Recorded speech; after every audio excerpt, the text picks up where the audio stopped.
আমি সকলোৱে জানো শচীন তেণ্ডুলকাৰ হৈছে ক্ৰিকেটৰ ভগৱান। শ্বেয়াৰ মাৰ্কেটৰ ভগৱান কোন? হয়, শ্বেয়াৰ মাৰ্কেটৰো ভগৱান আছে।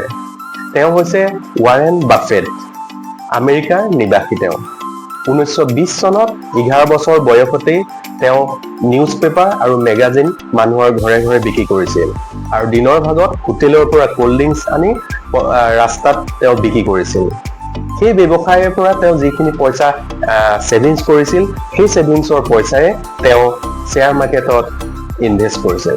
তেওঁ আমেৰিকাৰ ষ্টক এক্সচেঞ্জৰ 500টা কোম্পানীত এটকাকৈ বিনিয়োগ কৰিছিল।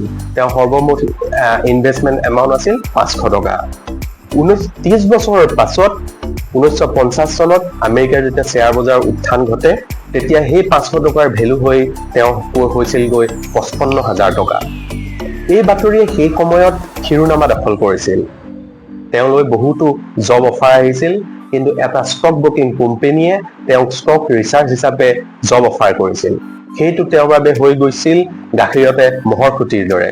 তেওঁ বহুতবিলাক ষ্টক কোম্পানীৰ ৰিচাৰ্চ কৰি আমেৰিকাৰ অৰ্থনৈতিক বহুখিনি তেওঁ বিকাশ ঘটাবলৈ সক্ষম হৈছিল। তেওঁ লাহে লাহে বহুখিনি ষ্টকত ইনভেষ্ট কৰিছিল।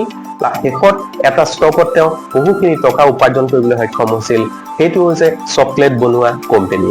চকলেট বনোৱা কোম্পানীত তেওঁ সৰ্বমুঠ সেভিংসৰ 75% তেওঁ তাত ইনভেষ্ট কৰিছিল। শুনামতে তেওঁ 15 লাখ টকা এই চকলেট বনোৱা কোম্পানীটোত ইনভেষ্ট কৰিছিল। প্ৰায় 30 বছৰৰ পাছত এই 15 লাখ টকাৰ ভেলু হৈ পৰিছিল তেওঁ 3 কোটি টকা।